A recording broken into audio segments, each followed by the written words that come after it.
Maman, dès demain, tu auras de nouvelles obligations dans cette maison. Les paroles de Renata résonnaient encore pendant que je parcourais le document qu'elle venait de me tendre. Ce n'était ni une proposition ni une simple requête, c'était un ordre. Ma propre fille m'imposait un emploi du temps précis, comme si j'étais une employée à son service. Si tu refuses, poursuivit-elle, d'un ton glacial qu'elle avait perfectionné au fil des mois, alors tu peux faire tes bagages et partir. Ici, on a besoin de quelqu'un d'utile, pas d'un poids. Mes doigts tremblaient sur la feuille. Chaque heure était déjà planifiée. 6 heures, réveil et petit déjeuner. 7 heures, préparer les enfants et les déposer à l'école. 8 heures, nettoyage complet. Les lessives d'Iège préparer le repas la continuait jusqu'à 23 heures où je devais encore repasser pour le lendemain et bien sûr lança Gustavo, affalé sur le canapé, ses yeux fixés sur son téléphone. Tout ça inclut aussi les frais de la maison. Tu as ta pension. Pour ça. Je suis restée figée au milieu du salon. Cet endroit qui avait vu naître Renata, ses fêtes d'anniversaire, ses larmes consolées dans mes bras. Et voilà qu'aujourd'hui, elle m'observait avec un regard froid, presque cruel. Tu n'as pas beaucoup de temps pour réfléchir, maman, reprit-elle en soufflant sur ses ongles fraîchement vernis. Gustavo a déjà consulté un avocat. Comme nous vivons ici depuis plus de 2 ans, nous avons nos droits. Donc à toi de choisir. Tu deviens neutre. Domestique ou bien tu pars, mais nous on reste. La menace était claire comme de l'eau de roche.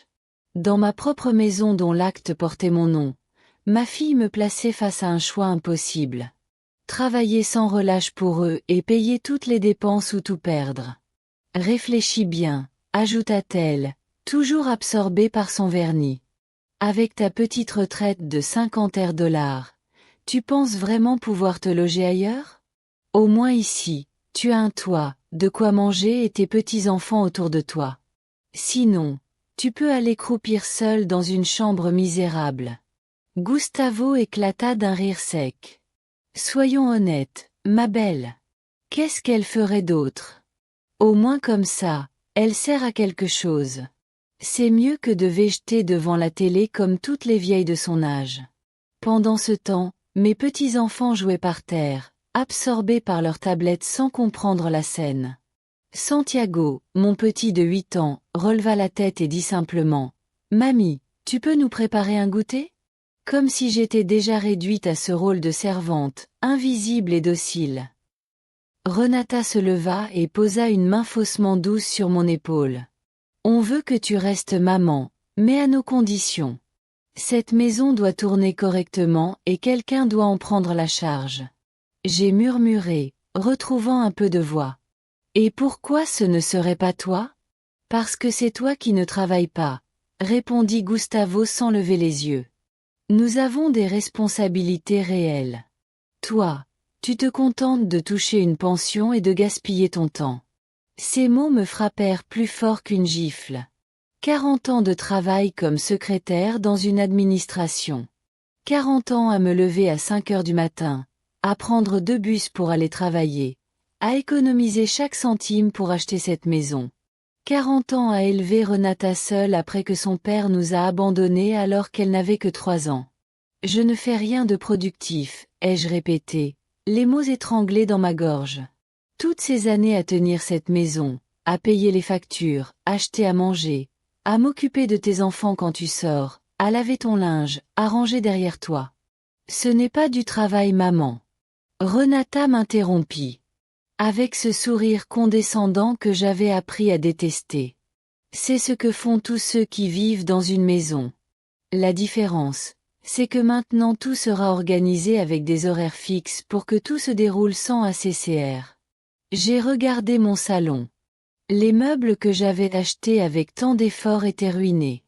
Le canapé en cuir que j'avais payé pendant 2 ans était de nourriture et déchiré car les enfants avaient sauté dessus sans que personne ne les corrige. La table basse en bois qui avait été ma fierté était couverte de marques de tasses et d'assiettes chaudes que personne n'avait pris la peine de disposer sur des sets de table. Au mur, Mes photos de famille avaient été remplacées par des posters de films que Gustavo aimait. Ma collection de livres avait été reléguée dans un carton du garage pour faire place aux jeux vidéo et aux appareils électroniques qu'ils achetaient sans cesse avec l'argent que je leur donnais. De plus, Renata continuait à examiner ses ongles avec satisfaction. Ça te fera du bien, ça te donnera un but.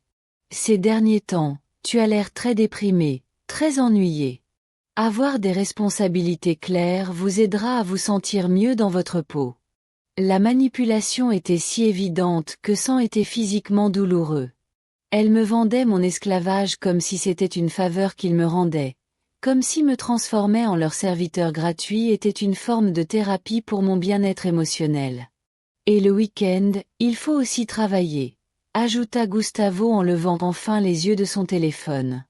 Le samedi, c'est le grand ménage et le dimanche, la préparation des repas de la semaine. Ce n'est pas qu'on soit cruel avec toi, ma chérie. C'est juste qu'il faut que tout fonctionne comme dans une vraie maison. Comme dans une vraie maison. Répétait, sentant la colère remplacer le choc. N'est-ce pas une vraie maison? La maison que je l'ai achetée, je l'ai gardée ou je les ai accueillis quand ils étaient sans abri. Oui, mais maintenant nous sommes une famille. Renata répondit avec cette logique tordue qui me laissa sans voix. Et dans une famille, chacun a son rôle. Le nôtre est de travailler et de générer des revenus. Le tien est de faire tourner la maison. C'est juste. Valéria, ma petite fille de 6 ans, s'est approchée et a tiré sur ma jupe. Grand-mère, tu peux me donner des biscuits? 2 qui sont sur le frigo. Je l'ai regardée et j'ai lu dans ses yeux la même attente que celle que j'avais vue dans les yeux de sa mère à son âge. L'attente qu'une grand-mère dise toujours oui, résolve toujours les problèmes, soit toujours disponible. Mais cette attente avait désormais un objectif officiel, un contrat non signé, une menace implicite. Dans 1 minute, ma chérie, a-je dit en lui caressant la tête. Non, a brusqué non pour Nata. Valéria, ta grand-mère va suivre un nouvel emploi du temps. Si tu veux quelque chose, il faut le demander au bon moment. Il est 16 heures maintenant et d'après l'emploi du temps, c'est de toute façon son heure de préparation. Je me suis dirigée vers la cuisine, les jambes tremblantes, avec l'impression que chaque pas enfonçait plus profondément dans un abîme dont je n'étais pas sûre de pouvoir sortir. Le planning était toujours dans ma main, froissé par la pression de mes doigts. C'était comme si je tenais ma propre condamnation à mort émotionnelle. En ouvrant le garde-manger pour le dîner, je me suis rendu compte qu'il était vide. 3 craquets cassés au fond d'un paquet, une boîte de thon périmé et un demi-sac de riz. Au réfrigérateur, la situation n'était pas meilleure. 2 yaourts que Renata Vombi lui avait achetés, une bière de Gustavo et les restes du dîner de 3 jours plus tôt que personne d'autre n'avait voulu manger. Grand-mère, il n'y a plus de craquets, cria Valéria depuis le salon avec l'impatience qu'elle tenait de sa mère. J'arrive tout de suite, mon amour, répondis-je, sachant pertinemment que je devrais improviser avec le peu que j'avais, ou plutôt avec le peu que j'avais le droit de manger dans ma propre cuisine. J'entendis les pas de Renata s'approcher. Ses talons claquaient avec une autorité qu'il n'avait pas encore eue dans cette maison. C'était comme si le simple fait de me tendre ce papier avait fait d'elle la propriétaire officielle de tout. Maman, je profite de ton passage dans la cuisine pour te rappeler que tu dois aller au supermarché tôt demain. J'ai fait une liste de tout ce dont j'ai besoin, dit-elle en collant un morceau de papier sur la porte du réfrigérateur. Ça représente environ 5 cents à $ de course. Oh! Et il faut aussi que tu passes à la pharmacie pour acheter les vitamines des enfants et le shampoing spécial de Gustavo. 200 $ le quart de ma pension mensuelle pour une semaine de courses pour une famille qui avait décidé que mon argent leur appartenait de droit. Renata, ma pension ne couvre pas grand-chose chaque semaine, réussis-je à dire, même si ma voix sonnait étrangement faible dans ma propre cuisine. Oh maman, toujours la même chose. Elle soupira dramatiquement. Tu sais que Gustavo économise pour acheter notre propre maison. On ne peut pas dépenser notre argent pour la nourriture et les produits de première nécessité. En plus, tu manges ici tous les jours. C'est normal que tu contribues aux dépenses. La logique était si tordue que j'en ai eu le vertige. Gustavo économisait pour son propre logement tout en vivant gratuitement dans le mien. Il mangeait ma nourriture et utilisait mes services. Et moi, la véritable propriétaire du bien, je devais payer pour avoir le privilège d'être sa femme de ménage gratuite. Et si je n'ai pas assez d'argent, ai-je demandé, même si je connaissais déjà la réponse? Sa réponse? Alors, tu devras t'adapter et acheter le nécessaire d'abord. Les enfants ont besoin de bien manger.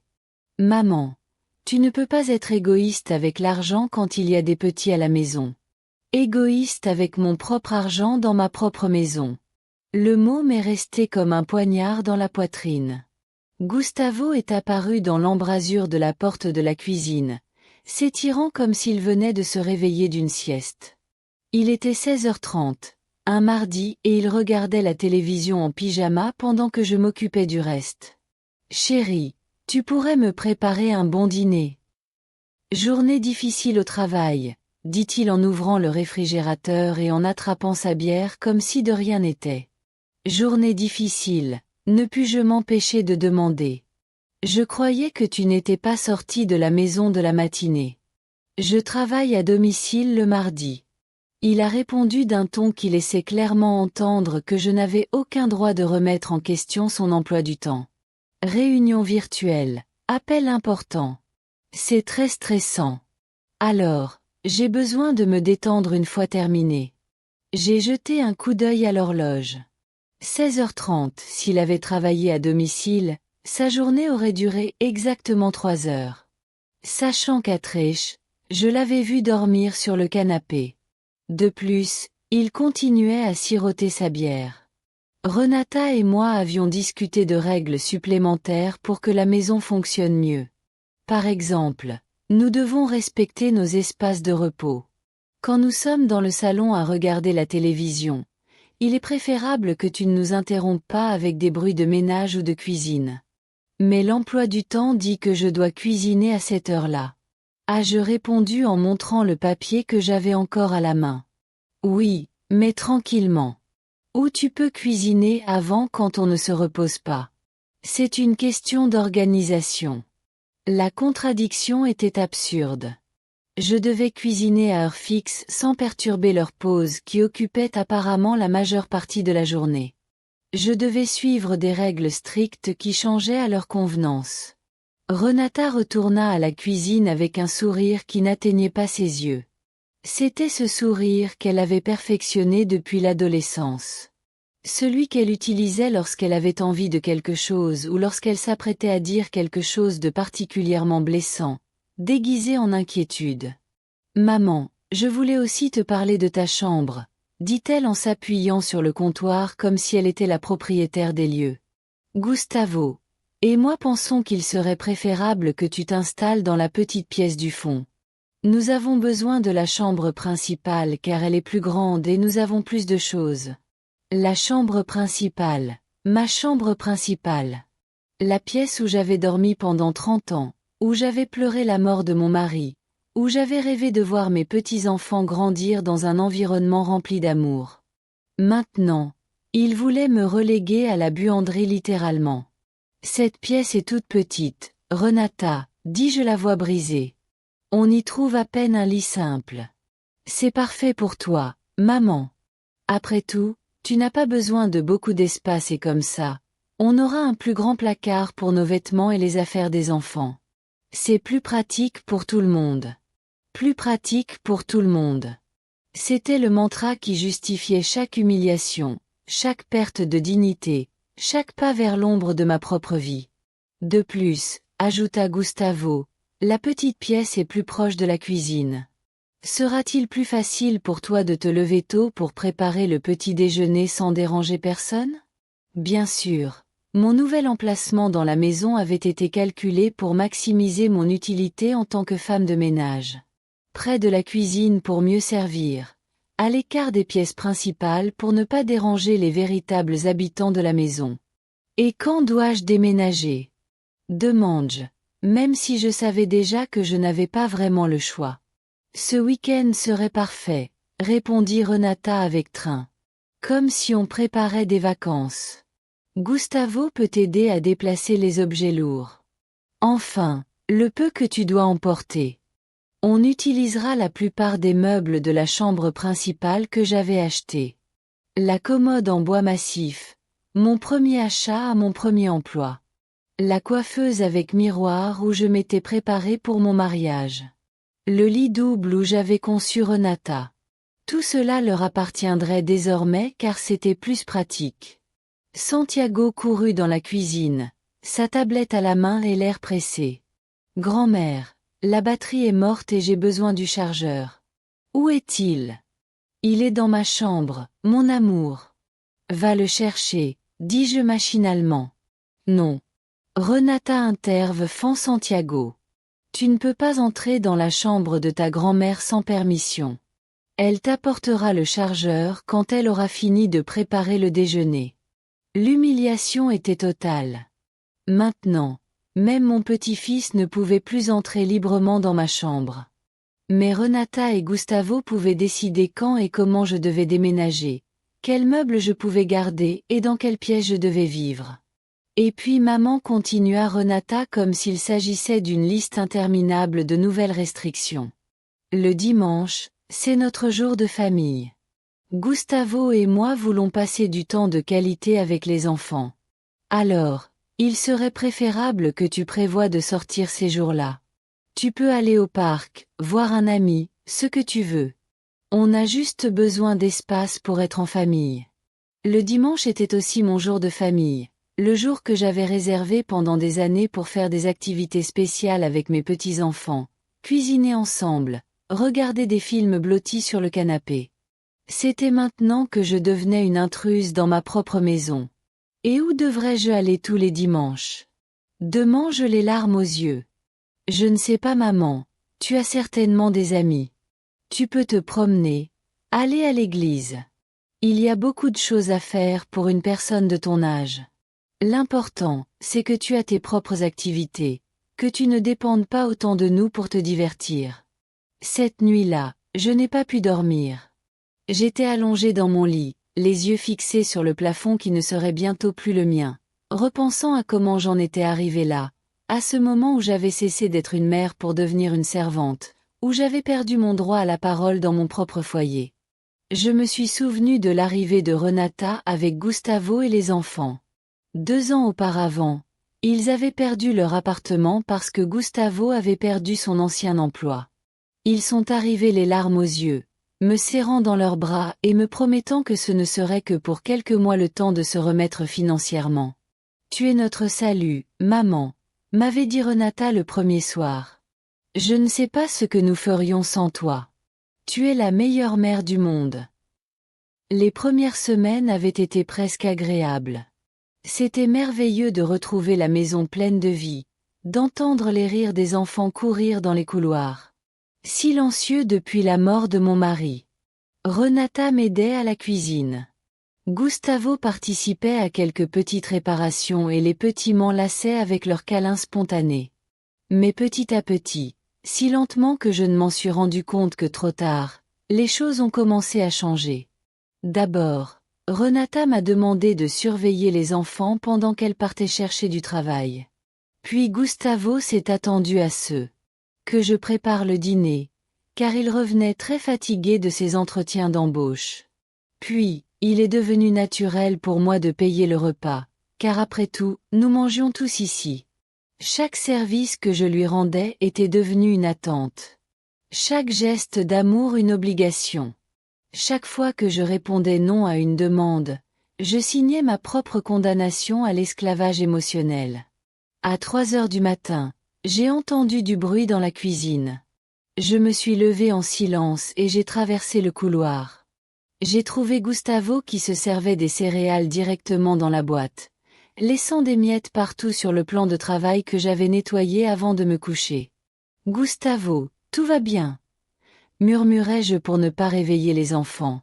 Il me regarda, surpris, comme s'il avait été surpris, en train de faire quelque chose de mal. « Oui, Il avait juste faim. Ce n'est rien. Mais demain, il y a des céréales dans le bol pour les enfants, dis-je voyant que la boîte était presque vide. Oh chérie, ne sois pas si envahissante. Ce ne sont que des céréales. Tu pourras en acheter d'autres demain, répondit-il en laissant la boîte vide sur le comptoir et en retournant dans sa chambre. Ma chambre. Je restais là dans le noir à ramasser les miettes qu'il avait laissées, réalisant que c'était ma vie désormais. Ranger leurs dégâts en silence à 3 heures du matin pendant qu'il dormait dans mon lit. Indifférent aux conséquences de ses actes. Vendredi matin, alors que je préparais le petit déjeuner selon mon nouvel emploi du temps officiel, Renata descendit avec une énergie que je n'avais pas vue depuis des mois. Elle portait une robe rouge que je ne reconnaissais pas et des chaussures qui coûtaient plus cher que mes courses de la semaine. Maman, j'ai besoin que tu gardes les enfants tout le week-end, annonça-elle en se versant du café dans ma tasse préférée. Celle décorée de petites fleurs que mon mari m'avait offert pour nos 5 ans de mariage. Gustavo et moi allions à une retraite en couple à l'hôtel du centre-ville. Nous avions besoin de nous reconnecter après tant de stress. Une retraite en couple, répétais-je incapable de cacher ma surprise. Et avec quel argent? Oh maman, toujours en train de penser à l'argent, répondit-elle avec ce rire artificiel qu'elle avait maîtrisé. Gustavo avait reçu une prime au travail. On mérite une pause après tout ce qu'on a traversé. Une prime. Gustavo, qui travaillait 3 heures par jour à la maison, avait reçu une prime. Mais étrangement, cet argent ne suffisait pas à acheter des céréales ou à contribuer aux dépenses du ménage. Il suffisait juste pour des hôtels de luxe et des escapades romantiques. Et les enfants iront bien avec moi tout le week-end, demande-je, même si je savais déjà que mon avis n'avait aucune importance. Bien sûr que si, tu es leur grand-mère. C'est normal que tu t'occupes d'eux. De plus, selon ton nouvel emploi du temps, tu as prévu des moments le week-end pour des activités avec eux, dit-elle en consultant son téléphone. C'était vrai. Dans mon emploi du temps d'esclave, les week-ends étaient consacrés à la garde intensive des enfants et au ménage intensif. Apparemment, mon repos n'avait aucune place dans leur conception de l'organisation familiale. Renata, il faut qu'on parle, dis-je, sentant quelque chose se briser en moi. Ça ne peut pas continuer comme ça.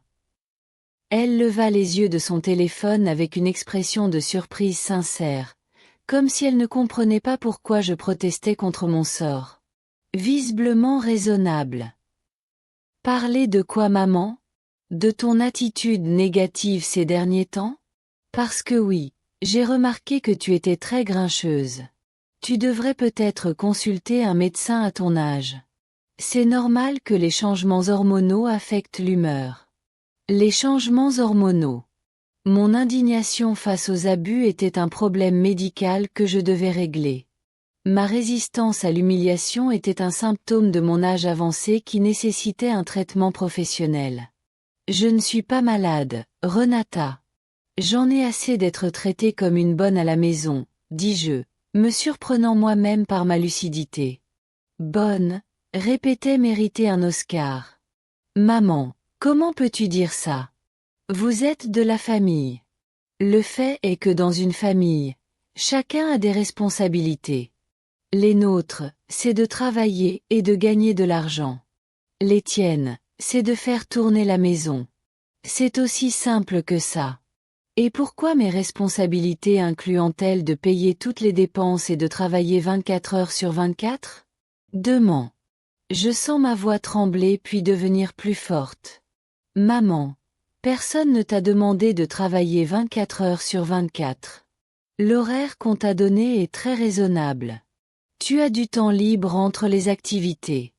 Tu peux te reposer, regarder la télévision, faire ce que tu veux pendant ton temps libre. Je regardais l'horaire scotché au réfrigérateur. Le temps libre qu'elle mentionnait était de 30 minutes de pause entre les tâches. De quoi aller aux toilettes ou boire un verre d'eau, mais pas pour vraiment te reposer. Et l'argent? Pourquoi dois-je tout payer si tu as un revenu? Ai-je insisté? Parce qu'on économise pour l'avenir. Maman, on ne peut pas continuer à dépenser notre argent pour les dépenses courantes alors qu'on a des objectifs à long terme. Tu as déjà vécu ta vie. Tu as eu l'occasion d'épargner et de planifier. Maintenant, c'est notre tour. La logique était d'une cruauté dévastatrice. Selon leur raisonnement, j'avais déjà eu ma chance de vivre et maintenant mon travail consistait à financer et à faciliter leurs opportunités. Ma retraite, gagnée en 40 ans de travail, importait moins que leurs objectifs à long terme.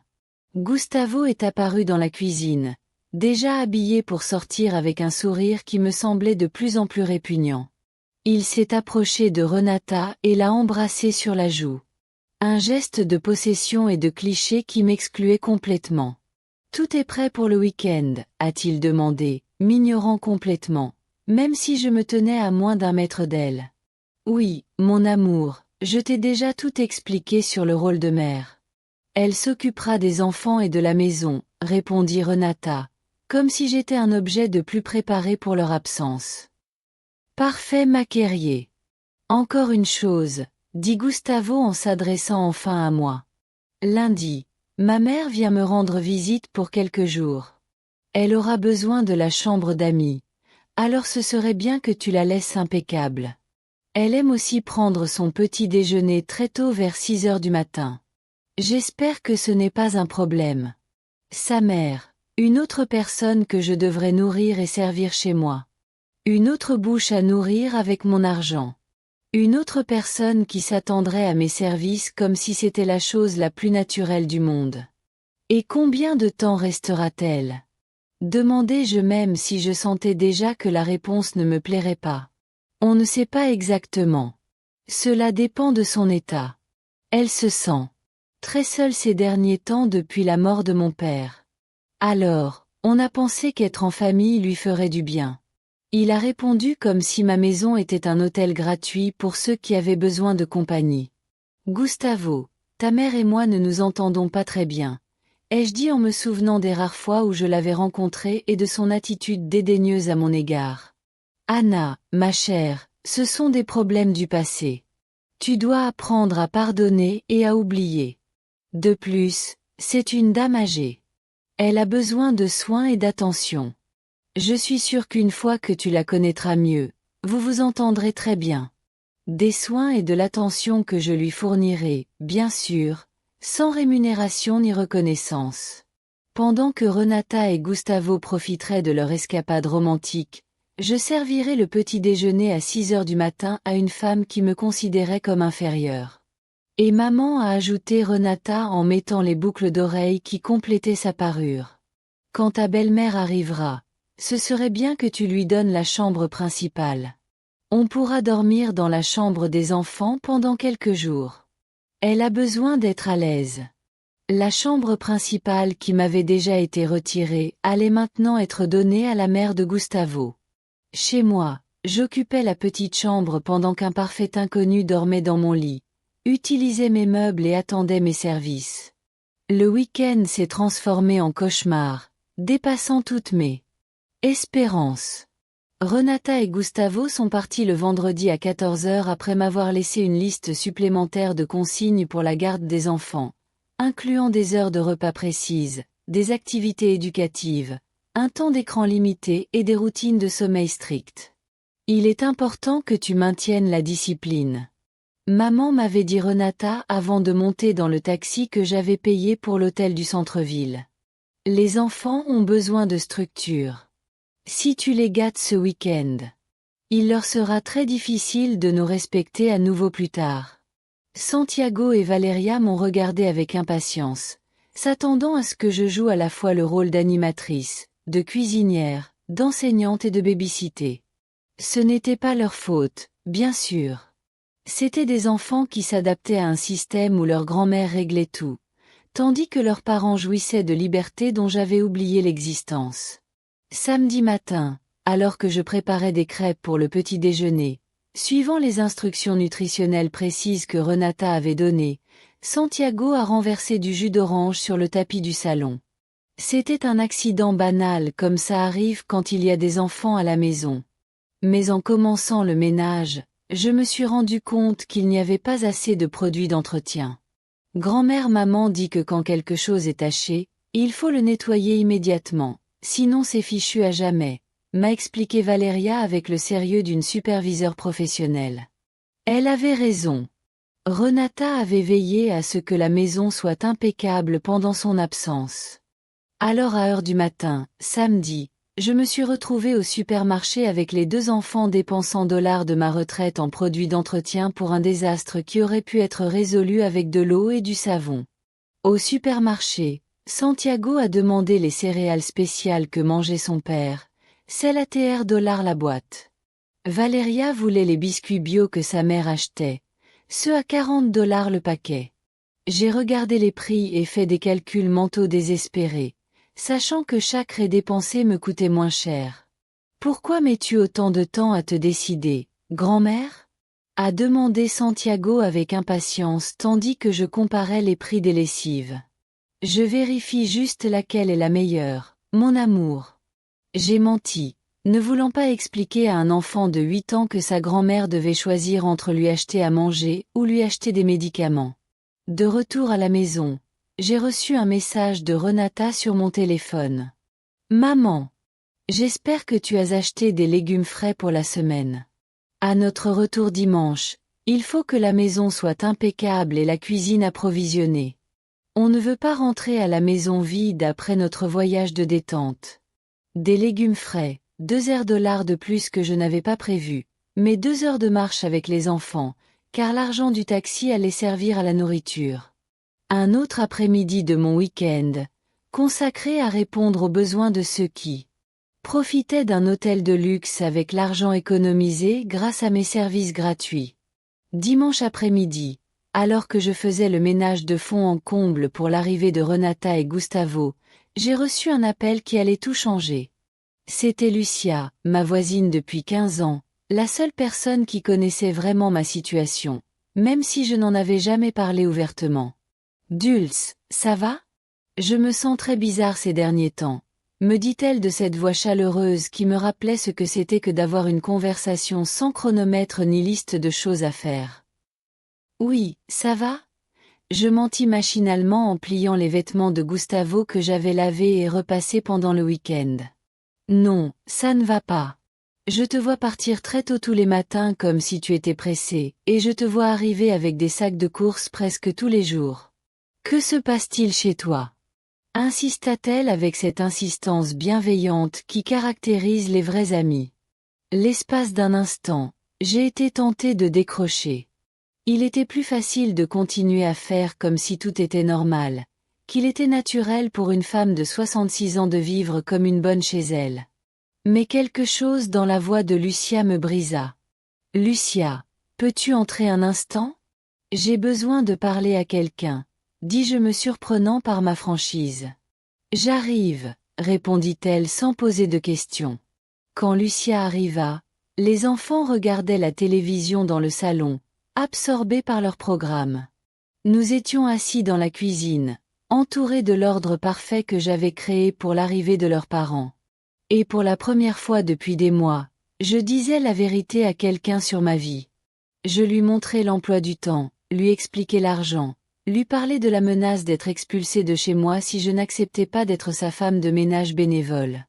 Je lui parlais de la petite chambre, des dimanches d'exclusion familiale de la mère de Gustavo que je viendrais servir dans mon propre lit. Lucia m'écouta en silence, l'air de rien, passant de la surprise à l'horreur puis à l'indignation la plus pure que j'avais vue depuis longtemps. Dulce, c'est de la maltraitance, dit-elle enfin avec une clarté qui me frappa comme une claque. Ce n'est pas normal. Ce n'est pas ce qu'est une famille qui vous aime. Oui, mais on dit que c'est juste que dans une famille, chacun a son rôle. J'ai commencé à répéter les mots que j'avais entendus tant de fois. Non, elle m'a interrompu avec une fermeté qui m'a surprise. Dans une famille qui fonctionne, les rôles se discutent et se décident mutuellement. Personne n'impose un horaire de travail à qui que ce soit sans salaire. Personne ne menace de mettre qui que ce soit à la porte. Ce n'est pas de l'amour tendre, c'est de l'exploitation. Le mot flottait entre nous. L'exploitation n'était pas un dysfonctionnement familial. Ce n'était pas un malentendu générationnel. Ce n'était pas mon incapacité à m'adapter au temps moderne. C'était de l'exploitation pure et dure. Mais que puis-je faire? Demandai-je sentant enfin mes larmes couler après des mois de retenue. Ils ont raison sur un point. À mon âge, avec ma retraite, où vais-je aller? Qui d'autre voudra de moi? Dulce, regarde-moi, dit Lucia en me prenant les mains. Tu as 66 ans, pas 96. Tu as une maison, une retraite stable et à ma connaissance, tu as toutes tes facultés mentales parfaitement claires. Tu n'as besoin de personne pour te soutenir. Ils ont besoin de toi. C'était une perspective si simple et si révolutionnaire qu'elle me laissa sans voix. Pendant si longtemps, j'avais cru avoir la chance d'avoir un endroit où vivre que j'avais oublié que c'était le mien. J'avais cru bénéficier de leur générosité alors qu'en réalité ils bénéficiaient de la mienne. D'ailleurs, continua Lucia, crois-tu vraiment que ça s'améliorera avec le temps? Crois-tu qu'un jour ils se réveilleront et décideront de te traiter avec respect? Dulce, ça va empirer. Chaque limite que tu leur permettras de franchir deviendra la nouvelle norme minimale de traitement. Elle avait raison. L'horaire n'était pas apparu du jour au lendemain. Il était le résultat de 2 années d'érosion progressive de ma dignité, de petites concessions devenues des attentes, de faveurs devenues des obligations. Que ferais-tu à ma place? Lui ai-je demandé, même si je savais déjà que la vraie question était de savoir si j'aurais le courage de faire ce que je savais être juste.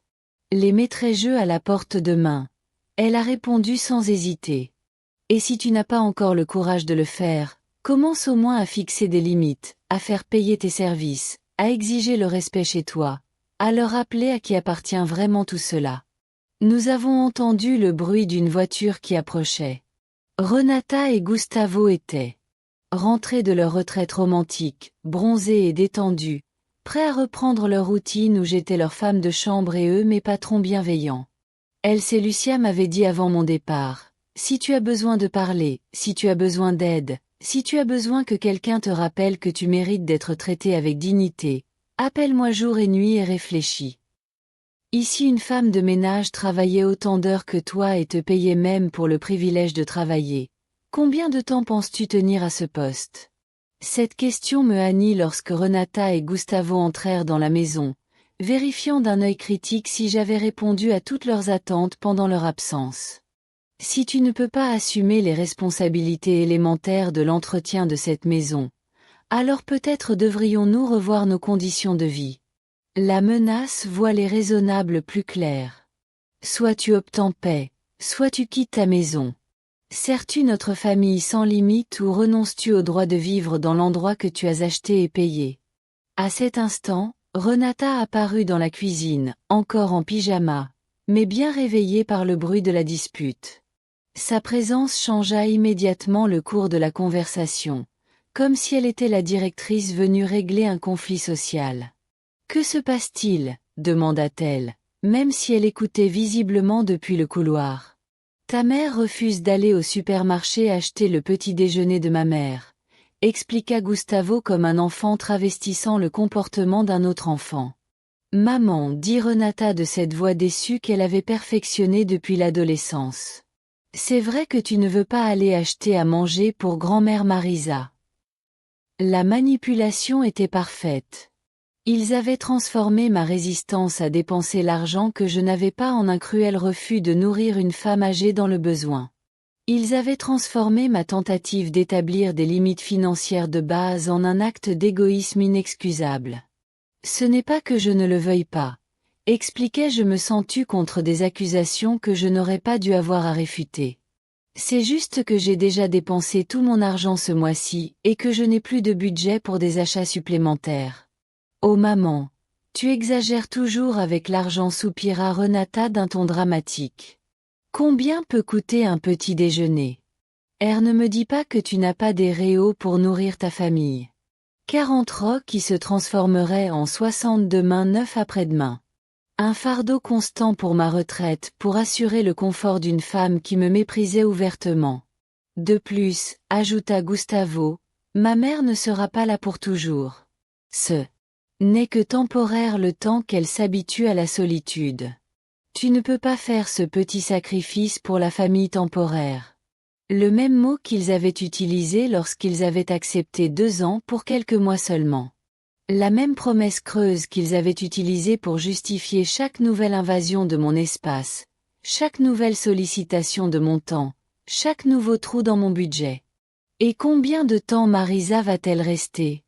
Ai-je demandé, même si je savais déjà que la réponse ne me plairait pas. On ne sait pas exactement, a répondu vaguement Gustavo. Cela dépend de son humeur, de ses activités dans le quartier, de son adaptation à la routine de la maison. La routine de la maison. Ma routine, servir, nettoyer, cuisiner et payer pour le privilège de le faire. La routine où j'étais la femme de ménage bénévole d'une famille qui avait décidé que ma maison leur appartenait de droit. À cet instant, alors que j'étais dans ma propre cuisine, à me faire gronder pour ne pas vouloir passer ma retraite aux caprices d'une femme qui me traitait comme un moins que rien, quelque chose s'est définitivement brisé en moi. Ce n'était pas un moment d'illumination dramatique. C'était plutôt comme la rupture d'un barrage. D'abord un léger craquement, puis un flot continu. Tout le monde sembla se détendre immédiatement comme si ma soumission avait rétabli l'ordre naturel de l'univers où j'obéissais sans poser de questions. Mais il y avait quelque chose de différent dans ma voix, quelque chose qu'aucun d'eux ne remarqua quand ils avaient l'habitude de supposer ma soumission. Parfait. Maman, dit Renata avec ce sourire condescendant qu'elle réservait à mes esprits. Je savais qu'à la fin, tu comprendrais l'importance d'accueillir grand-mère Marisa. Je m'habillai rapidement et partis au supermarché, mais cette fois, je ne me dirigeai pas directement vers le rayon alimentation. Cette fois, je me rendis d'abord à la pharmacie du centre commercial où je savais qu'il y avait un distributeur automatique. Non pas pour retirer de l'argent pour le petit déjeuner de Marisa, mais pour quelque chose de complètement différent. J'ai retiré $R de mon compte épargne, l'argent que j'avais économisé pour les urgences, mais j'ai réalisé que c'était la plus grande urgence de toutes, celle de retrouver ma dignité avant qu'il ne soit trop tard. Avec l'argent dans mon portefeuille, je me suis rendu au cabinet d'un avocat dont j'avais vu une annonce dans le journal local.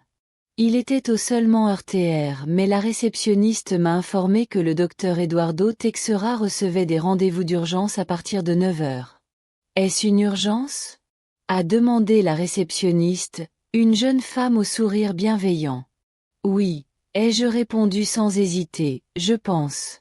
Eduardo Texera était un homme d'une 50aine d'années à la barbe soigneusement taillée et au regard qui exprimait l'expérience que l'on ressent lorsqu'on est confronté à toutes sortes de situations familiales complexes. Dites-moi ce qui se passe, Madame Dulce. Il a commencé par consulter la carte sur laquelle j'avais écrit mon nom. Madame Dulce Cavalcante, ai-je dit. Et pour la première fois depuis longtemps, j'ai prononcé mon nom avec une once de fierté. Docteur Eduardo, dis donc, j'ai besoin de savoir quels sont mes droits chez moi. J'ai expliqué toute la situation, les horaires de travail, les menaces d'expulsion, l'exploitation financière, l'arrivée de Marisa sans mon consentement. J'ai parlé pendant 20 minutes sans m'arrêter, comme si j'étais un barrage qui venait de céder. Eduardo m'écoutait sans m'interrompre, prenant des notes de temps en temps et percevant ses expressions aussi entre surprise et indignation. Lorsque j'ai eu fini, il s'est adossé à sa chaise et m'a regardé avec un mélange de compassion et de détermination professionnelle. Madame Dulce, ce que vous me décrivez constitue de la maltraitance économique et émotionnelle. Il l'a dit avec une clarté qui m'a frappé comme un éclair. Votre fille et votre gendre commettent ce qu'on appelle juridiquement l'exploitation des personnes âgées. Mais ont-ils des droits parce qu'ils vivent dans la maison depuis 2 ans, ai-je demandé, me souvenant des menaces de Gustavo de consulter un avocat. Dans certains cas, après un certain temps, les occupants peuvent revendiquer un droit de possession, a-t-il expliqué. Mais ces droits n'incluent jamais le droit d'exploiter le propriétaire ou de lui imposer des conditions de travail non rémunérées, et ils n'incluent certainement pas le droit d'accueillir des invités supplémentaires sans son consentement. J'ai eu l'impression qu'un poids énorme s'était oe accent aigu de mes épaules. Pour la première fois depuis des mois, quelqu'un confirmait que ma perception de la réalité était correcte, que je n'étais ni dramatique ni ingrat. Que puis-je faire? Ai-je demandé. Pourtant, pour la première fois depuis longtemps, sa question était empreinte d'espoir plutôt que de désespoir. Plusieurs choses, a-t-il répondu en consultant ses notes. Premièrement, vous pouvez les informer par écrit que vous mettez fin à tout arrangement de vie informel que vous aviez. Deuxièmement, vous pouvez établir des limites claires concernant l'utilisation de votre propriété et vos ressources financières. Troisièmement, vous pouvez demander aux invités non autorisés de quitter les lieux immédiatement. Et s'ils refusent, ai-je demandé en pensant à la réaction de ma famille à la réception de ces avis. Nous avons donc plusieurs options juridiques, notamment une ordonnance d'expulsion et une plainte pour maltraitance.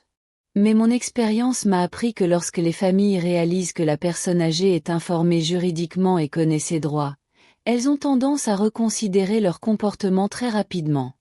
Edardo m'a expliqué qu'il pouvait rédiger une lettre de mise en demeure le jour même, établissant de nouvelles conditions pour quiconque souhaitant continuer à vivre chez moi. Ces conditions incluaient le paiement d'un loyer au prix du marché, une contribution équitable aux charges du ménage et le respect absolu de mon autorité de propriétaire. Combien coûte ce type de consultation? Ai-je demandé, craignant que ce ne soit trop cher pour moi. Pour les cas de maltraitance, nous avons des tarifs préférentiels, m'a-t-il répondu avec un sourire rassurant. $R pour la consultation initiale et $500 pour la rédaction des avis juridiques nécessaires. Si l'affaire se complique et que nous devons aller au tribunal, nous pourrons discuter d'un plan de paiement. $700, ce que j'ai dépensé en 2 semaines pour subvenir aux besoins de ma famille. Ce que Renata et Gustavo avaient dépensé pour une seule nuit de leur escapade romantique. Pour la première fois depuis longtemps, j'avais l'impression que c'était de l'argent bien investi. Docteur Eduardo, je veux que vous rédigiez ces lettres aujourd'hui. Je dis en sortant l'argent de mon portefeuille, les mains parfaitement lisses. Excellente décision, Madame Dulce. Ces lettres seront prêtes cet après-midi. Voulez-vous que je les remette personnellement à votre famille ou préférez-vous le faire vous-même? Je le ferai, ai-je répondu sans hésiter. Je pense qu'il est temps d'avoir une conversation franche avec ma famille. En quittant le cabinet de l'avocat, je me sentais complètement transformée. Non pas que j'avais soudainement repris confiance en moi, mais pour la première fois depuis des mois, j'avais un plan, un soutien professionnel et des droits que personne ne pouvait me retirer par la menace ou la manipulation émotionnelle. Mais avant de rentrer, j'avais encore une étape à franchir. Je suis allée à la banque et j'ai parlé au directeur de la modification des mots de passe de mes comptes et de la mise en place de limites strictes quant aux transactions en mon nom. Avez-vous eu des problèmes d'accès non autorisé à vos comptes? La gérante, une femme efficace qui a semblé comprendre immédiatement la situation, m'a demandé « Disons que je veux être sûre que je sois la seule à pouvoir gérer mon argent à partir de maintenant. » Ai-je répondu. Très judicieux, a-t-elle dit en procédant au changement. Voulez-vous aussi vérifier qui est autorisé à utiliser vos cartes de crédit? Excellente question. Renata utilisait ma carte de crédit depuis des mois pour des urgences qui n'étaient jamais remboursées. Il était temps que ces urgences deviennent la responsabilité de quelqu'un d'autre. Je veux annuler toutes les autorisations supplémentaires, ai-je dit fermement. Je serai la seule à avoir accès à mes comptes et à mes cartes. Quand je suis enfin rentrée chez moi, il était presque 11 heures. Cela faisait 4 heures que j'étais partie, soi-disant pour acheter le petit déjeuner à Marisa. Et j'étais revenue les mains vides, mais avec quelque chose de bien plus précieux, un plan d'action et le soutien juridique nécessaire à sa mise en œuvre. Gustavo était déjà parti travailler mais Renata et Marisa étaient dans le salon, visiblement agacés par mon retard. Les enfants étaient à l'école, ce qui signifiait que nous aurions de l'intimité pour la conversation qui allait avoir lieu. « Enfin !» s'exclama Marisa en me voyant entrer. « Où étais-tu? Il est presque 11 heures et je n'ai pas pris de petit déjeuner. » Et où est la nourriture? Demanda Renata, remarquant que je ne portais pas les sacs de course. Il faut qu'on parle, dis-je d'une voix calme mais ferme. Tous les trois tout de suite. Quelque chose dans mon ton dut les alerter, car ils se turent tous les deux, me regardant avec un mélange de surprise et de prudence qu'ils n'avaient pas montré depuis longtemps. Assis-toi, dis-je en désignant le canapé. Cette conversation va changer beaucoup de choses dans cette maison. J'étais dans le cabinet d'un avocat. J'ai vu leurs expressions passer de l'irritation à l'inquiétude en quelques secondes et j'ai appris des choses très intéressantes sur mes droits en tant que propriétaire de cette maison. Le silence qui suivit fut assourdissant. Renata me regarda avec cette expression qu'elle avait lorsqu'elle était enfant et qu'on l'avait surprise à faire quelque chose qu'elle savait être mal. Marisa, quant à elle, semblait sincèrement perplexe comme si elle ne comprenait pas pourquoi une bonne consultait des avocats. « Maman, que fais-tu » demanda Renata, la voix s'efforçant de paraître inquiète, mais ne parvenant pas à dissimuler sa panique. « Pourquoi es-tu allée voir un avocat sans nous le dire ?»« Parce que je voulais comprendre exactement ma situation juridique chez moi, » répondis-je d'une voix calme. « Et il s'avère que c'est très différent de ceux que tu m'avais laissé croire. » Je sortis les documents qu'Edardo avait préparés en un temps record. 3 lettres en tête adressées respectivement à Renata, Gustavo et Marisa. Le poids du papier dans mes mains était comme le poids de ma propre dignité retrouvée. Ce sont des avis juridiques. Je continuais à poser les documents sur la table basse. Vous pouvez les lire maintenant ou attendre que je vous les remette officiellement cet après-midi. Mais le contenu est le même. Renata se leva aussitôt et prit sa lettre, la lisant avec une rapidité qui trahissait son désespoir de comprendre la gravité de la situation. Marisa prit la sienne d'une main tremblante tandis que je voyais son expression de supériorité se transformer peu à peu en stupeur. « C'est ridicule !» s'exclama Renata après n'avoir lu que la première page. « Vous ne pouvez pas nous expulser de chez nous. Nous sommes votre famille. »« Je ne vous expulse pas, » répondis-je avec un calme qui me surprit. « Je vous offre la possibilité de rester dans de nouvelles conditions, des conditions justes et légales. » La lettre de Renata énonçait clairement les nouvelles règles. Si elle voulait continuer à vivre chez moi, elle devrait payer 8 cents à dollars de loyer par mois, contribuer à la moitié des dépenses du ménage et respecter mon autorité de propriétaire et mon droit à l'intimité de ma chambre. 8 cents dollars, cria-t-elle en agitant le papier comme s'il s'agissait d'une plaisanterie cruelle. Maman, tu sais qu'on n'a pas ce genre d'argent. Alors il est peut-être temps que tu cherches un vrai travail, ai-je répondu avec le même ton condescendant qu'elle avait appris à maîtriser pour me parler. Ou peut-être qu'il est temps que tu trouves un logement abordable avec tes propres revenus.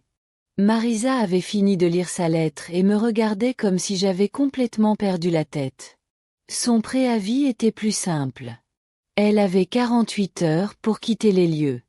Sa présence n'ayant pas été autorisée par le propriétaire. « Tu ne peux pas faire ça, » a-t-elle balbutié, la voix brisée par l'indignation. « Je suis une femme âgée. Tu ne peux pas me jeter à la rue comme une criminelle. »« Je ne te jette pas à la rue, » ai-je répliqué fermement.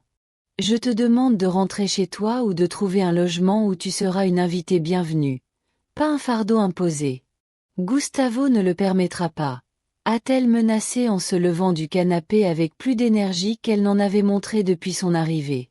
Il défendra sa mère. Gustavo peut défendre sa mère. Chez toi? Dit Thieu en désignant la porte. C'est ma maison et ici mes règles sont respectées. Renata était restée silencieuse, lisant et relisant la lettre comme si elle s'attendait à ce que les mots changent comme par magie. Lorsqu'elle releva enfin les yeux, elle y versa des larmes. Mais pas le genre de larmes de sincère tristesse.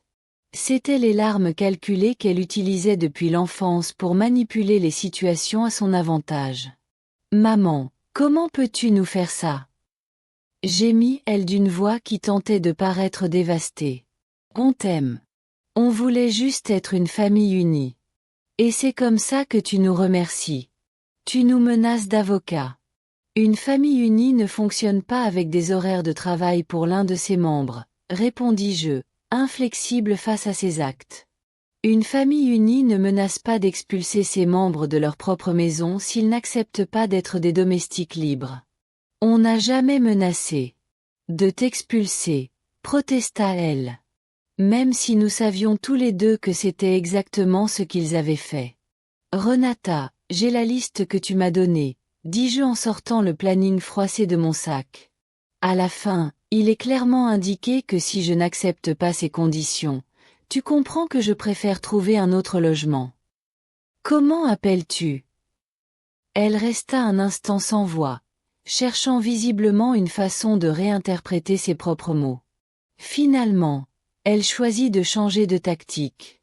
Bon, on a peut-être été trop strict avec le planning, admit-elle d'un ton conciliant. On peut changer ça. On peut être plus flexible. Tu n'as pas besoin de faire appel à des avocats pour régler les problèmes familiaux.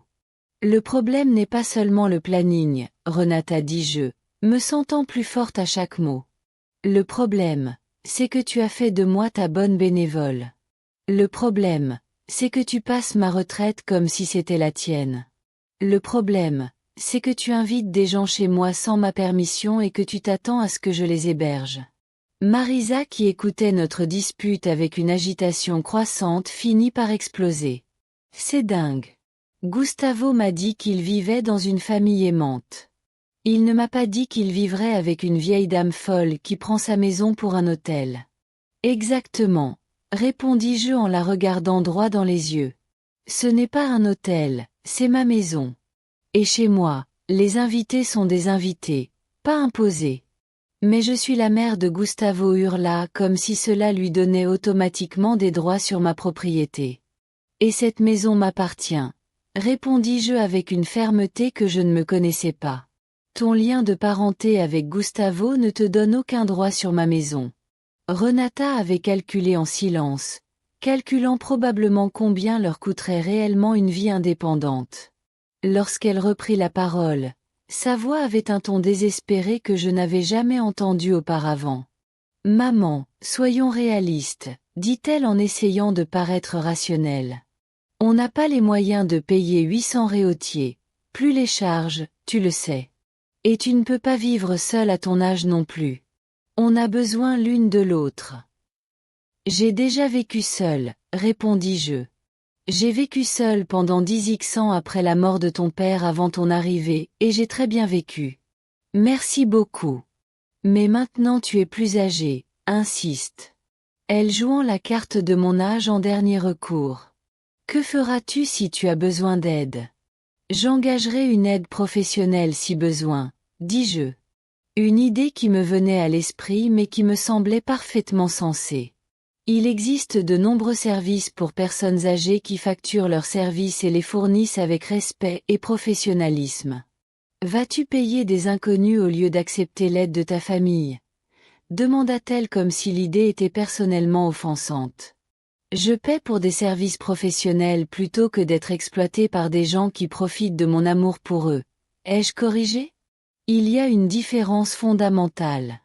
À cet instant, le téléphone a sonné. C'était Gustavo qui appelait probablement pour prendre des nouvelles de sa mère pendant son absence. Renata s'est précipitée pour répondre, chuchotant avec urgence, ce qui trahissait clairement une crise familiale naissante. Tandis qu'elle parlait, Marisa s'est approchée de moi. Avec une expression qui avait laissé place à une expression proche du respect. C'était la première fois qu'elle me regardait comme si j'étais une vraie personne plutôt qu'un meuble parlant. Dulce, a-t-elle dit d'une voix beaucoup plus douce. On pourrait peut-être trouver un arrangement. Je ne suis pas obligée de rester dans la chambre principale. Je peux dormir sur le canapé? Dis donc, Marisa. Je l'ai interrompu doucement. Le problème n'est pas où tu dors. Le problème, c'est que tu es venu chez moi sans mon invitation, espérant être traité comme une invitée d'honneur pour une durée indéterminée. Ce n'est juste ni pour nous deux. Gustavo arriva chez lui 20 minutes après l'appel de Renata avec une expression que je n'avais jamais vue auparavant. Ce n'était pas son arrogance condescendante habituelle. C'était quelque chose de bien plus dangereux. C'était le visage d'un homme qui comprenait que son monde parasitaire était sur le point de s'effondrer. « Dulce, il faut qu'on parle », dit-il d'une voix maîtrisée qui ne me dut pas. Renata m'a parlé de ces lettres ridicules que tu as apportées d'un avocat charlatan. Le docteur Eduardo Texera n'est pas un charlatan, répondis-je calmement.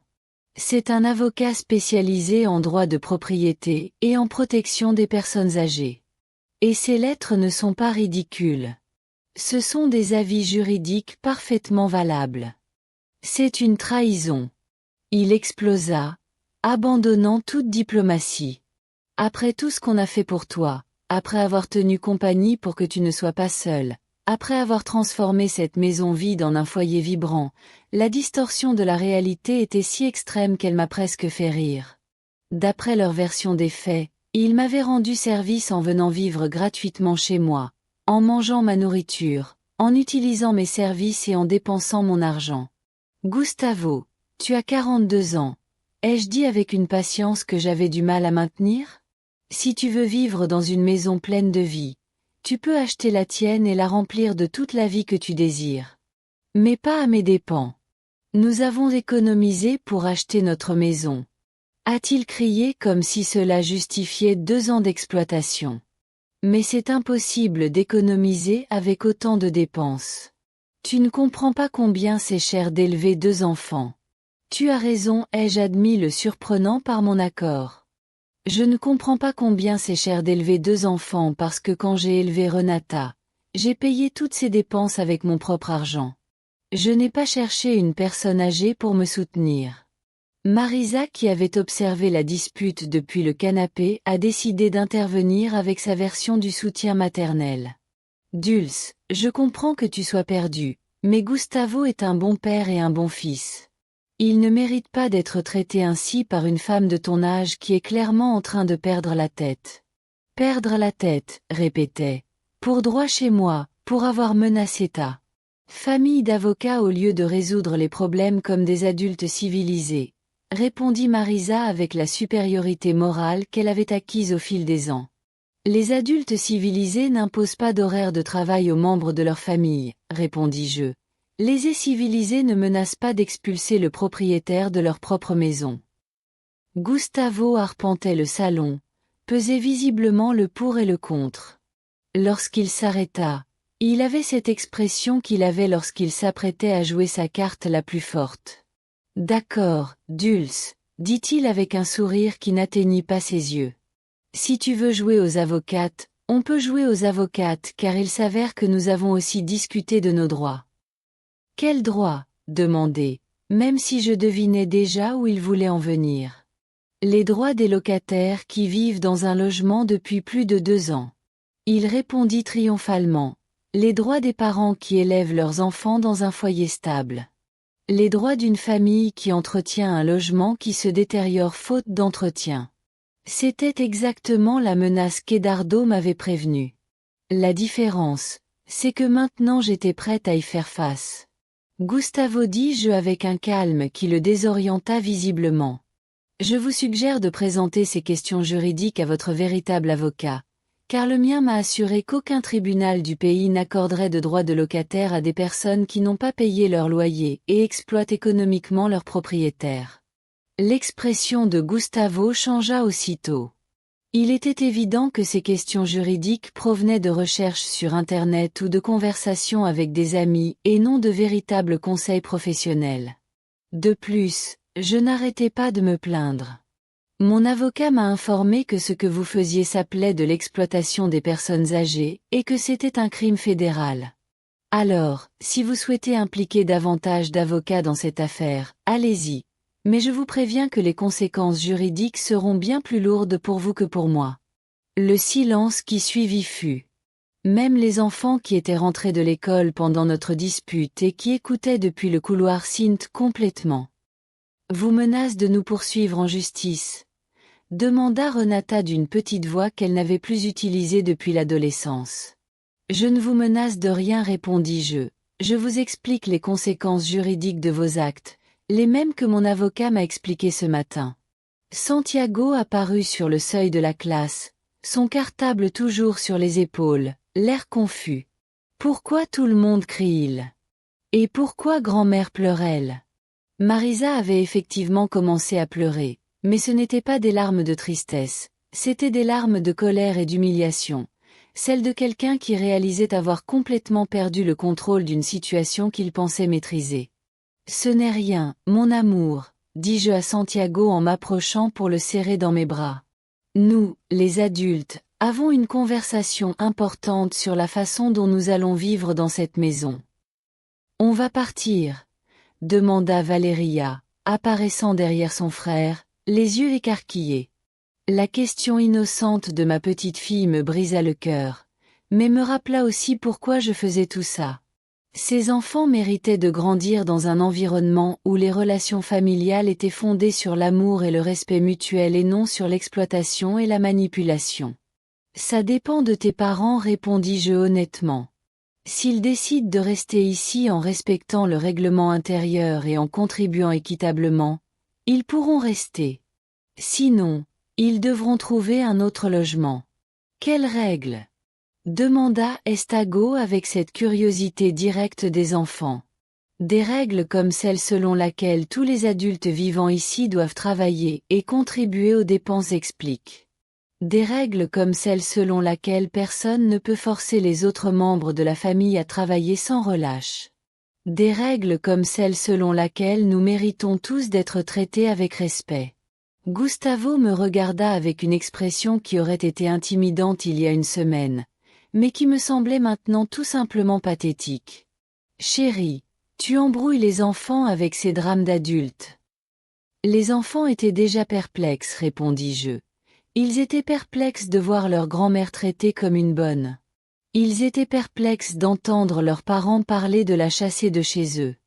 Maintenant, au moins, ils entendent qu'il existe une autre façon de vivre en famille.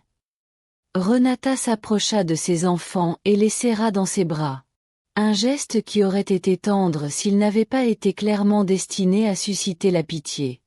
Les enfants, allez dans votre chambre et faites vos devoirs. Nous, les adultes, devons finir de parler. Lorsque les enfants partirent, l'atmosphère dans la pièce devint encore plus tendue. On aurait dit que nous attendions tous que quelqu'un joue le prochain coup dans une partie d'échecs dont les règles avaient complètement changé. D'accord, dit finalement Gustavo, adoptant un ton de négociation. Imaginez que vous soyez sérieux. Imaginez que vous vouliez vraiment qu'on paye le loyer et qu'on participe aux dépenses. Combien de temps nous donnez-vous pour nous organiser? Les lettres précisent 30 jours, ai-je répondu en consultant les documents. 30 jours pour décider d'accepter les nouvelles conditions et commencer à les respecter, ou 30 jours pour trouver un autre logement. Et ma mère, a-t-il demandé en désignant Marisa qui sanglotait toujours sur le canapé. Ta mère a 48 et je dis fermement. Elle n'a aucun contrat de logement avec moi, autorisé ou non. Sa présence ici était une imposition, pas une invitation.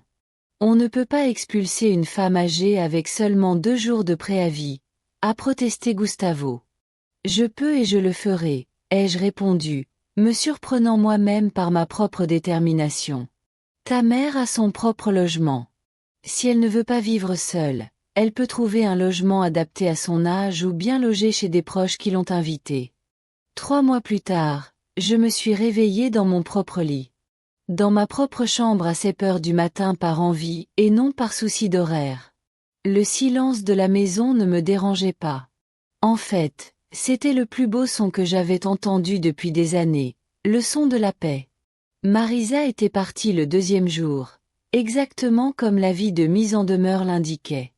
Elle est partie au milieu de larmes dramatiques et de menaces de ne plus jamais m'adresser la parole, comme si c'était une perte plutôt qu'une bénédiction. Gustavo a dû emprunter de l'argent à ses frères pour lui payer un hôtel pendant qu'elle réfléchissait à sa vie. Finalement, elle a choisi d'emménager dans un appartement pour personnes âgées où, j'ai appris plus tard, elle se plaignait constamment que le personnel n'était pas aussi efficace que moi. Renata et Gustavo avaient tout essayé pendant ces 30 premiers jours. D'abord, le dénigrement total, le déni. Ils insistaient sur le fait que tout n'était qu'un malentendu, qu'ils pouvaient régler les problèmes en famille sans avocat. Face à l'échec, ils ont essayé la culpabilisation émotionnelle. Ils me rappelaient constamment que je ratais l'occasion de voir mes petits-enfants grandir, comme si les voir grandir m'obligeait à être leur baby-sitter bénévole 24 heures sur 24. Puis la colère est arrivée. Une nuit, Gustavo a hurlé pendant 2 heures, me traitant d'égoïste, de cruelle, de pire mère et de pire grand-mère. Renata a pleuré, m'a supplié, m'a serré dans ses bras et a même amené les enfants pour me supplier de changer d'avis. Mais pour la première fois depuis des années, j'ai tenu bon. Eduardo m'avait préparé à chacune de ces tactiques et j'avais une réaction calme et sereine à tous ces débordements d'émotions. Les enfants souffriront à cause de toi, m'avait dit Renata lors d'une de ses dernières tentatives de manipulation. Les enfants apprendront que les relations familiales saines sont fondées sur le respect mutuel et non sur l'exploitation, avait-elle répondu, reprenant exactement les mots suggérés par Eduardo. La phase finale avait été la plus révélatrice. La semaine précédant leur départ, Renata et Gustavo avaient tous deux commencé à me traiter avec une courtoisie exagérée, presque plus insultante que leurs précédents abus.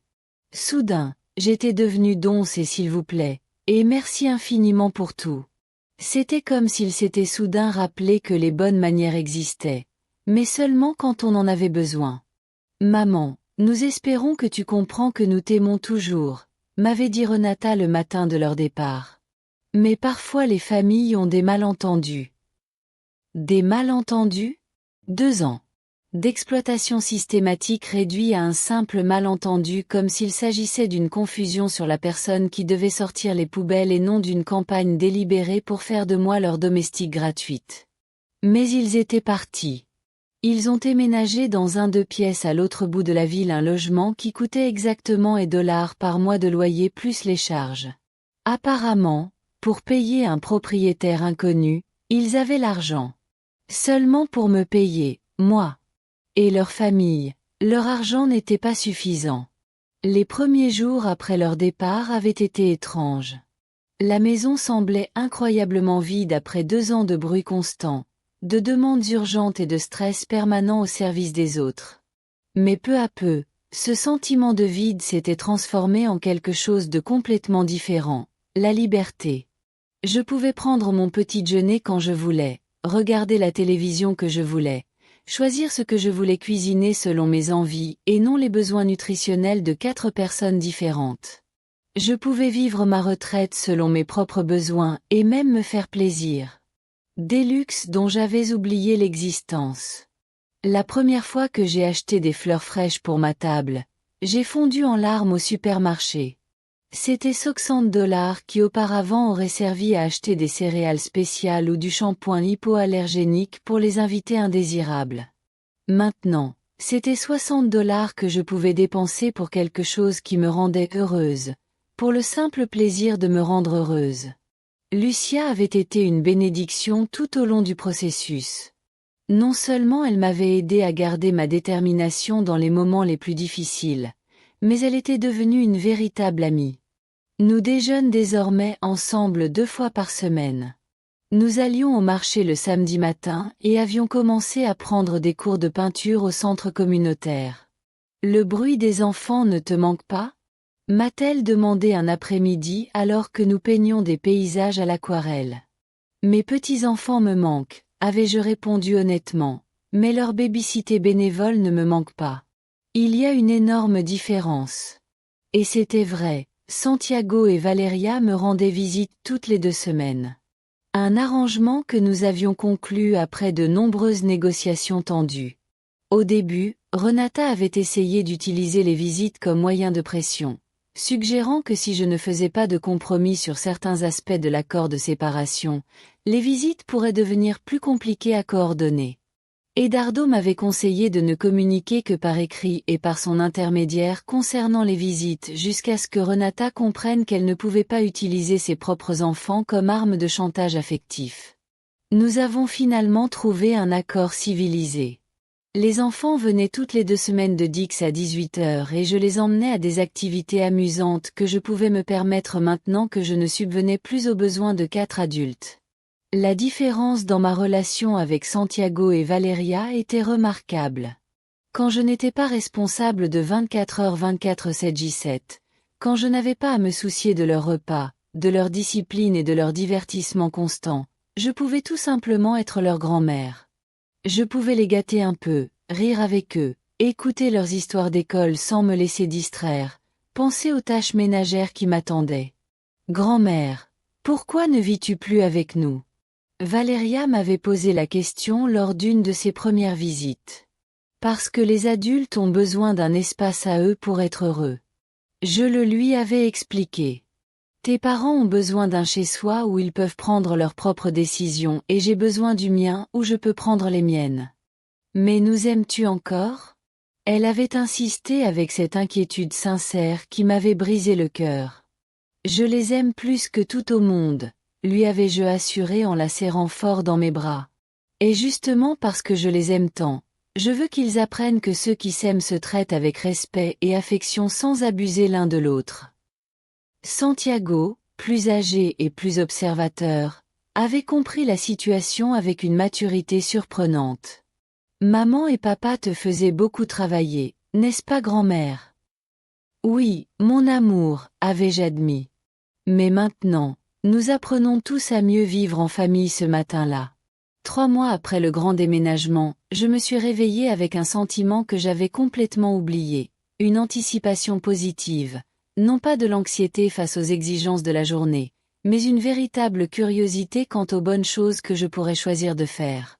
Eduardo m'avait appelé la semaine précédente pour m'informer que Renata et Gustavo avaient officiellement retiré toute prétention légale sur ma propriété. Apparemment, leur consultation avec de vrais avocats avait confirmé ce que je savais déjà. Ils n'avaient aucun droit légal sur ma maison et toute tentative d'établir de tels droits ne pourrait aboutir qu'à des accusations d'exploitation de personnes âgées. Comment ressentez-vous la liberté, Madame Dulce m'avait demandé Eduardo avec ce sourire chaleureux que j'avais appris à chérir tant. C'est comme se réveiller d'un très long cauchemar, avais-je répondu. C'est comme se rappeler que je suis une personne, pas un objet. Ce matin-là, je me suis levée quand je voulais. J'ai pris mon petit déjeuner comme je voulais et je me suis habillée pour aller à ma nouvelle activité préférée, les cours de danse pour seniors que j'avais découverts au centre communautaire. À 66 ans, j'apprenais la salsa. Je m'étais fait de nouveaux amis et je redécouvrais des parties de moi-même dont j'avais oublié l'existence. En me préparant pour le départ, j'ai regardé mon reflet dans le miroir de la salle de bain. La femme qui me regardait n'avait plus cette expression perpétuellement fatiguée et anxieuse qu'elle avait arborée ces 2 dernières années.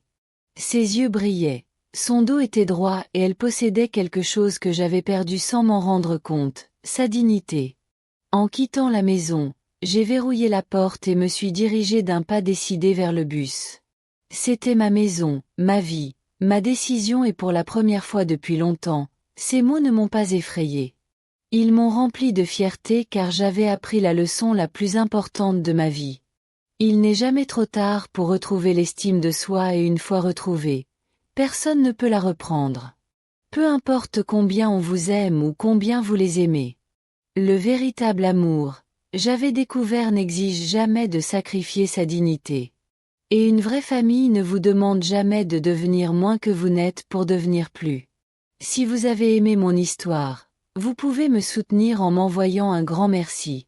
Comme ça, je pourrais écrire beaucoup d'autres histoires comme celle-ci. Merci beaucoup d'avance. Et vous, que feriez-vous à la place de cette personne? J'aimerais beaucoup connaître votre avis.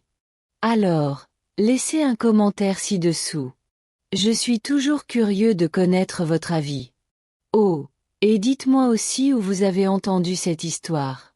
Si vous voulez entendre d'autres histoires de vie comme celle-ci, aimez la vidéo et abonnez-vous à la chaîne.